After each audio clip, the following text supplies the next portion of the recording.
Haqqında 4 aylıq ev dustağı qət imkan tədbiri seçilən Prezident Administrasiyasının sabiq rəhbəri, Azərbaycan Milli Elmlər Akademiyasının keçmiş prezidenti Ramiz Mehdiyev Azərbaycan Təhlükəsizlik Şurasının üzvlüyündən də çıxarılacaq.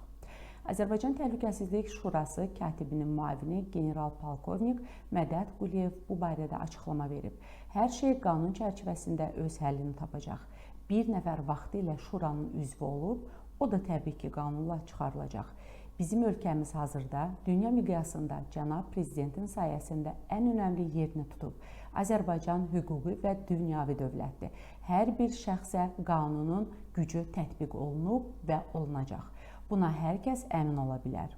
O, bir sıra təşkilatların Yeni Azərbaycan Partiyasının da üzvüdür. Zamanla və qanunun aliliyi çərçivəsində hər şey həllini tapacaq deyə Mədəd Quliyev əlavə edib. Qeyd edək ki, bir neçə gün öncə Yeni Azərbaycan Partiyası Veteranlar Şurasının sədri Arif Rəhimzadə Ramiz Mehdiyevin Yeni Azərbaycan Partiyasından da çıxarılacağını açıqlayıb.